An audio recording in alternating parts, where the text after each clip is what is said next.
மூற்று மாற்று அறுவை சிகிச்சை பற்றி நிறைய தவறான புரிதல்கள் இருக்குது. நம்ம வந்து படிக்கட்டு ஏறி இறங்க முடியுமா, தரையில் உட்கார முடியுமா, நடை மாறுமா, இது நிறைய கேட்குற கேள்வி.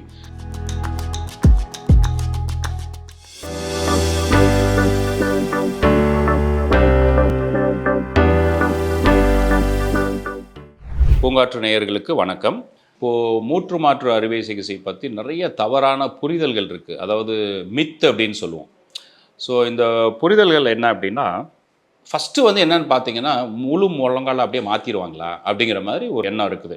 ஐயோ, நார்மலாக வந்து அது இயற்கையாக இருக்கக்கூடிய அந்த காலை அப்படியே மாற்றிடுவாங்களா அப்படிங்கிற மாதிரி ஒரு எண்ணம் கிடையாது. அப்படியே மாற்றுறது கிடையாது. நம்மளுடைய முழங்காலோ இல்லை மற்ற எந்த விதமான மூட்டாக இருந்தாலும் அது வந்து ஒரு சர்ஃபேஸ் இன்னொரு சர்ஃபேஸோட ஸ்மூத்தாக மூவ் ஆகணும் இல்லையா? அது ஆகிறதுக்கு வந்து என்ன தேவை? நடுவில் கார்ட்லேஜ்னு சொல்லக்கூடிய ஒரு இயற்கை நமக்கு கொடுத்த கொடைன்னு சொல்லலாம் அதை.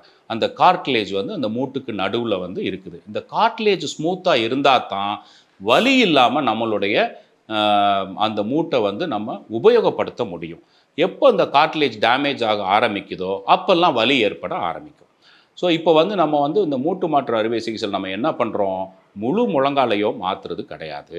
நம்ம அந்த கார்ட்லேஜ் டேமேஜ் ஆனால் நீங்கள் இந்த ரோடு போடுறதெல்லாம் பார்த்துருப்பீங்க.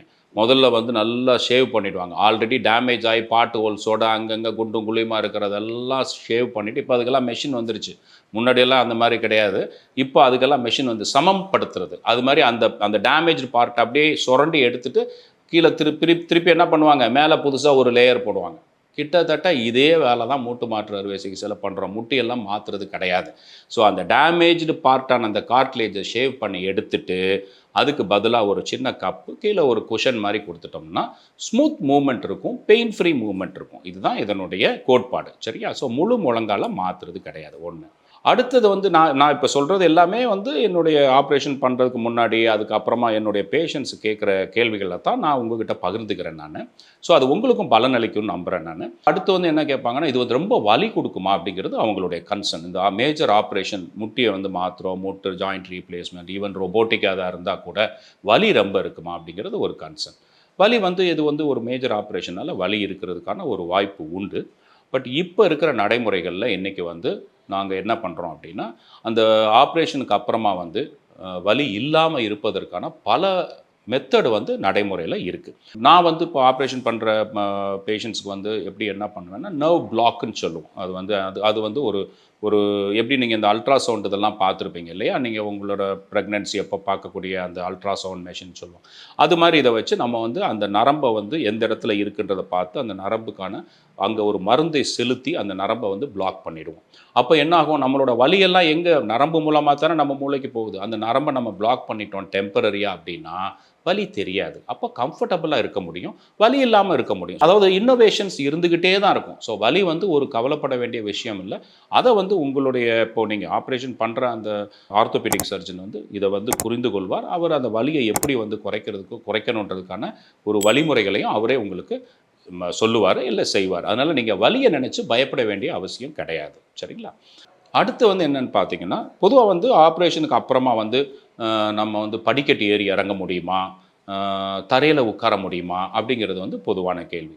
படிக்கட்டு தாராளமாக நீங்கள் ஏறி இறங்கலாம். இது அவங்க இங்கிலீஷ்காரங்களாம் சொல்லுவாங்க குதிரை ஏறலான்னு சொல்லுவாங்க. அந்த அளவுக்கு வந்து அது வந்து ஆப்ரேஷனால் வந்து நார்மலான ஒரு வாழ்க்கையை வாழ முடியுன்ற ஒரு உதாரணத்துக்கு நம்மெல்லாம் போய் குதிரை ஏற போகிறது கிடையாது எல்லாரும். பட் இருந்தாலும் சொல்கிறேன், அது எதுக்காக சொல்லப்படுதுன்னா, அது அந்த அளவுக்கு உங்களை ஒரு ஆக்டிவ் லைஃப்பை நீங்கள் லீட் பண்ண முடியும் அப்படிங்கிறதுக்காக அதை சொல்கிறோம்.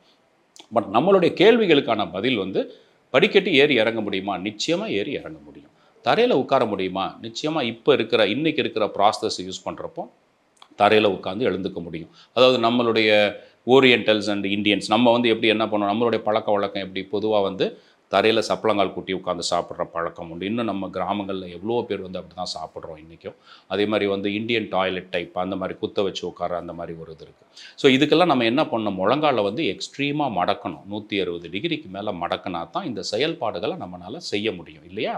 ஸோ அப்படி செய்யணுன்னா நம்ம இதை செய்யலாமா ஆப்ரேஷனுக்கு அப்புறமா அப்படிங்கிற ஒரு கேள்வி வருது.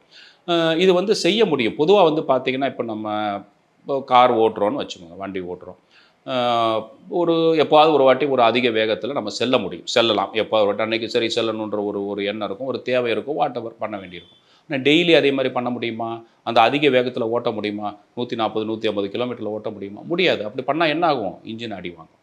அதே மாதிரி தான் இதுவும். உள்ள ஒரு ப்ராஸ்தசிஸ் போட்டிருக்கோம். ஒரு செயற்கையாக ஒரு ப்ராஸ்தசிஸ் நம்ம முழங்காலில் வந்து நம்மளுடைய வலி இல்லாமல் இருப்பதற்காக அந்த மூட்டு மாற்று அறுவை சிகிச்சை மூலம் போட்டிருக்கிறோம். அப்போ அதுக்கு வந்து நீங்கள் டெய்லி வந்து 160 டிகிரிக்கு அதை மடக்கி அந்த ரேஞ்ச் ஆஃப் மூவ்மெண்ட்டை இன்க்ரீஸ் பண்ணால் என்ன ஆகும்? வேர் அண்ட் டேர் வந்துடும் சீக்கிரமாக. ஸோ அதனால தான் நாங்கள் சொல்கிறோம், அதை வந்து அதிகமாக செய்யாதீங்கன்னு. ஸோ செய்யக்கூடாதுன்னு கிடையாது, செய்யலாம். ஆனால் அதிகமாக இப்போ டெய்லி 3 வேளை நான் தரையில் உட்காந்து தான் சாப்பிடுவேன் அப்படின்னு பண்ணக்கூடாது. என்னைக்கோ ஒரு நாள் உட்காடுறீங்களா? பரவாயில்ல, ஒன்றும் பிரச்சனை கிடையாது, தாராளமாக பண்ணிக்கலாம். 3 வேளை தரையில் உட்காந்து சாப்பிட்டா வேர் அண்ட் டேர் சீக்கிரம் வந்துடும். இதுதான் விஷயம், வேறு ஒன்றும் கிடையாது. ஸோ எப்போவாவது நீங்கள் நிச்சயமாக உட்காந்துக்க முடியும். ஆனால் டெய்லி பேசிஸில் நான் குத்த வச்சு உட்காரோம். அதனால தான் நாங்கள் சொல்கிறோம், இந்தியன் டாய்லெட் முடிஞ்ச அளவுக்கு அவாய்ட் பண்ணுங்கள், வெஸ்டர்ன் யூஸ். இதோட காரணம், நோக்கம் இதுதான். இது வந்து நமக்கு இன்ஃபீரியர், இது சுப்பீரியர் அப்படி கிடையாது. நோக்கம் என்னன்னா, அந்த excessive range of movement 160 degree மூவ்மெண்ட்டை டெய்லி பேசிஸில் ஆப்ரேஷன் பண்ண அப்புறம் கொடுக்காதீங்க.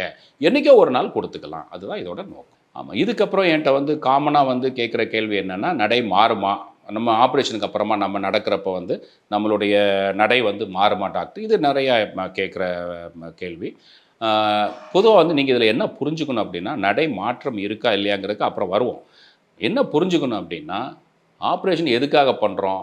வலி இல்லாத ஒரு வாழ்க்கை வாழ்வதற்கு மட்டுமே. அது முதியவர்களாக இருக்கட்டும், தேவைப்படுற மற்றவங்களாக இருக்கட்டும், அந்த ஆப்ரேஷனுக்கு அப்புறமா அவங்களுக்கு ஏற்பட்டிருந்த வலியோடு இருந்த ஒரு வாழ்க்கை வந்து மாறி, வலி இல்லாத மிகுந்த ஒரு சந்தோஷமான ஒரு வாழ்க்கையாக மாற வேண்டும். இந்த நோக்கத்தோடு தான் மெயினாக நம்ம ஆப்ரேஷன் பண்ணுறோம். ஸோ ஆப்ரேஷன் சக்ஸஸாக இல்லையான்னு எப்படி நீங்கள் அதுக்கான ஒரு நியதி என்ன அப்படின்னா, இப்போ ஆப்ரேஷன் பண்ணி முடிச்சதுக்கப்புறம் அதுக்கு முன்னாடி நான் வலியோடு இருந்தேன், இன்றைக்கி நான் வலி இல்லாமல் இருக்கிறேன் அப்படின்னா அந்த ஆப்ரேஷன் சக்ஸஸ். இதுதான் வந்து பேசிக். நடை அப்படிங்கிறது வந்து அடுத்து வரக்கூடிய விஷயம். சில சமயம் வந்து பார்த்திங்கன்னா, பொதுவாக வந்து என்னென்னா, நார்மலாக நம்ம எல்லாருக்குமே வந்து நடை வந்து மாறுபடும். ஒருத்தர் மாதிரி இன்னொருத்தர் நடக்கிறது கிடையாது. 2 பேரும் எல்லோரும் ஒரே 2 காலில் தானே நடக்கிறோம். ஆனால் நடை மாறுபடுதா இல்லையா? ஸோ அது வந்து என்னென்னா, அது ஒருத்தரோட உடல் வாகை பொறுத்து அந்த மாறுதல்கள் இருக்கும்.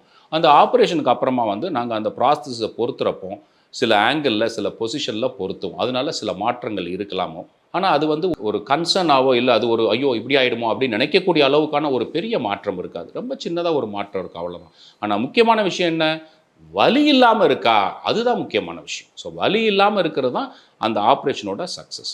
நடையில் சில மாற்றங்கள் ஆப்ரேஷனுக்கு அப்புறமா வருவது சில சமயம் உண்டு, இல்லைன்னு சொல்லலை, சில சமயம் ஏற்படும். பட் அது ஒரு மிகப்பெரிய ஒரு பிரச்சனை கிடையாது. ஏனென்றால் ஆப்ரேஷன் செய்வது அழகான நடைக்காக கிடையாது, வலி இல்லாத வாழ்க்கைக்கு.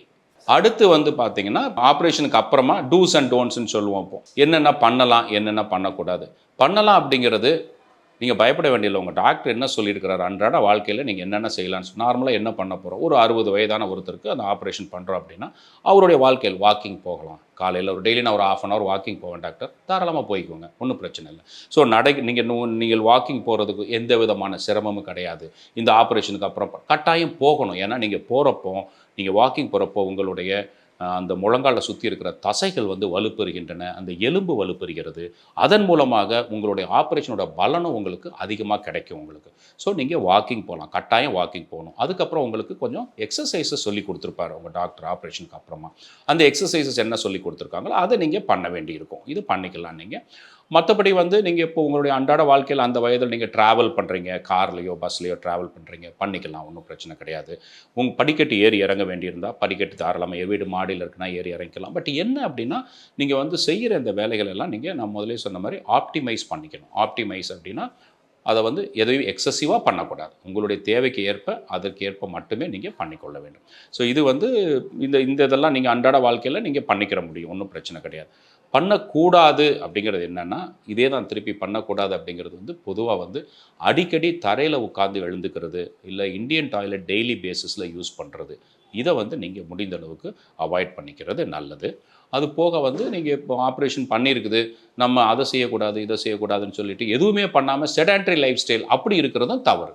அப்படி இருக்கக்கூடாது. உங்களுடைய ஆக்டிவான வாழ்க்கை நடைமுறையை நீங்கள் ஃபாலோ பண்ணிக்கணும். நீங்கள் சில குறிப்பிட்ட இதை மட்டும்தான் நீங்கள் வந்து அவாய்ட் பண்ண வேண்டியிருக்கும். அதில் ஒன்று அந்த தரையில் கொத்த வச்சு உட்காந்து அடிக்கடி இருக்கிறது. அதே மாதிரி வந்து சாப்பிட்ற முறை சப்பளங்கால் கூட்டி உட்காந்து சாப்பிட்றது, சிட்டிங் கிராஸ் லெக்டுன்னு சொல்லுவோம். இதையும் டெய்லி பேசிஸில் பண்ணாமல் இருக்க வேண்டியிருக்கும். மற்றபடி வந்து பண்ணக்கூடாது அப்படிங்கிறது வந்து பெரிய ஒரு இது கிடையாது. எனக்கு தெரிந்து வந்து நான் கேட்ட வரைக்கும் என்னென்னா, நிறைய பேர் வந்து இப்போ ஏர்போர்ட் போகிறாங்க, ட்ராவல் பண்ணுறப்போ அதில் வந்து அந்த இது வருமா டாக்டர்னு கேட்குறாங்க. வராது. அது வந்து இருக்கிறது வந்து வராது. மேபி அந்த ஸ்கேன் இதில் பார்த்தாங்கன்னா தெரியலாம். அந்த செக்யூரிட்டி ஸ்கேனில் பார்த்தா தெரியும். பட் அந்த மெட்டாலிக் பீப்பு அந்த இதெல்லாம் வருமானு பார்த்தா வராது. ஸோ அதை பற்றியும் நீங்கள் பயப்பட வேண்டிய அவசியம் கிடையாது. நிறைய பேர் அது பயந்துட்டு இது வந்து ஒரு பிரச்சனை, எனக்கு ஒரு சர்டிஃபிகேட் கொடுங்க அப்படின்லாம் கேட்குறாங்க. அப்படி பண்ண வேண்டிய ஒரு அவசியம் கிடையாது. அது ஒரு தேவையும் இல்லை. அது இது வந்து உங்களுக்கு கொஞ்சமாவது ஒரு மூட்டு மாற்று அறுவை சிகிச்சை மேல் பற்றிய ஒரு நல்ல விளக்கமும், அதை பற்றிய ஒரு சில சந்தேகங்களும் கொஞ்சம் நான் பேசியதில் தீர்ந்திருக்கும் என்றால் நான் மிகுந்த மகிழ்ச்சி கொள்ளும். இதுதான் என்னுடைய நோக்கமும் கூட. இதுக்கு மேலே உங்களுக்கு வேறு எதுவும் சந்தேகங்கள் இருந்தால் நீங்கள் கமெண்ட்டில் கேளுங்க, சொல்லுங்கள். அதுக்கு நான் பதிலளிக்கிறேன். நான் நன்றி, வணக்கம். பூங்காற்று இது நாளைய நல்வாழ்விற்கான வழிகாட்டி.